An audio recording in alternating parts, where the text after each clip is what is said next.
Hi అండి, నేను మీ Sravanthi. Welcome to my channel. ఈరోజు వీడియో కొంచెం డిఫరెంట్గా పల్లి చట్నీ చేద్దామండి. ఇది పూర్తిగా నా స్టైల్లో చేసుకునే రెసిపీ అండి. ఒకసారి ట్రై చేసి చెప్పండి.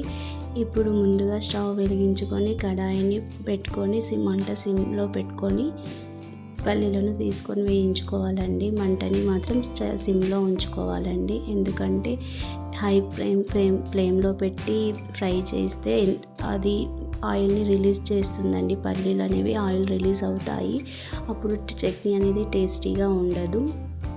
దీంట్లోకి కావాల్సినవి పచ్చిమిర్చి, టమాటా, ఆనియన్, వెల్లుల్లి రెబ్బలు, కరివేపాకు, కొత్తిమీర అండి.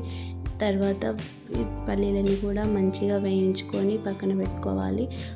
అదే కడాయిలో కొద్దిగా ఆయిల్, జీలకర్ర, ఆనియన్స్ని వేసి ఆనియన్స్ బాగా మెత్తబడి కలర్ చేంజ్ అయ్యేంత వరకు అయితే వేయించుకుంటూ ఉండాలి అండి. అలా కలర్ చేంజ్ అయిన తర్వాత 10 నుంచి 12 పచ్చిమిర్చిని తీసుకొని వాటిని చిదిమేసి వేయాలండి. లేదంటే ఇలా చిదిమేసి వేసిన తర్వాత పచ్చిమిర్చిని కూడా మంచిగా వేయించుకోవాలండి. ఇలా ఫ్రై అయిన పచ్చిమిర్చి ఫ్రై అవుతున్న టైంలో టమాటాని కూడా వేసి కొద్దిగా కరివేపాకు, కొద్దిగా సాల్ట్ కూడా వేసి మంచిగా టమాటా అనేది మొత్తం మెత్తబడిపోయి మంచిగా ఫ్రై అయ్యేటట్టుగా ఫ్రై చేసుకోవాలండి. ఇలా మంచిగా ఫ్రై చేసుకుంటేనే చట్నీ అయితే టేస్టీగా ఉంటుందండి. లేదంటే టమాటా పచ్చిగా ఉంటే చట్నీ అనేది మనకి అంత టేస్టీగా అయితే ఉండదు, మొత్తం పచ్చి వాసనలాగా వస్తుంది. ఇలా ఫ్రై చేసుకున్న దాన్ని మనం పక్కన కొంచెం సేపు చల్లారనివ్వాలి. తర్వాత ఒక మిక్సీ జార్ తీసుకొని దాంట్లో వెల్లుల్లిపాయలు, పచ్చిమిర్చి, ఇందాక మనం ఫ్రై చేసుకున్న మిశ్రమాన్ని వేసి మంచిగా కొన్ని వాటర్ పోసి అయితే మంచిగా మెత్తగా రుబ్బుకోవాలండి. ఇలా మెత్తగా రుబ్బుకున్న తర్వాత మనం ఒక కడాయి తీసుకొని, లేదంటే అదే కడాయిని వాడినా పర్లేదండి.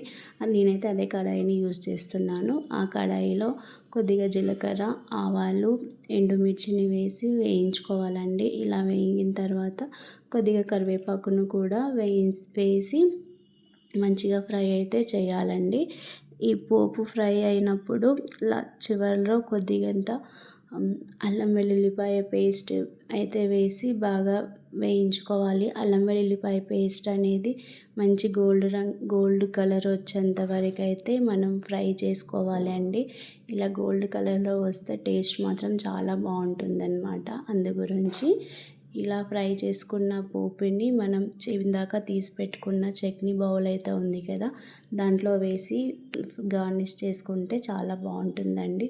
ఈ చట్నీ అయితే ఒకసారి నా కోసం ట్రై చేయండి. ఎంత బాగుంటుందంటే అసలు మాటల్లో నమ్మరండి, చాలా టేస్టీగా ఉంటుంది. ఈ వీడియో ఎంత అండి, నచ్చితే సబ్స్క్రైబ్ చేయండి, లైక్ చేయండి. Thanks for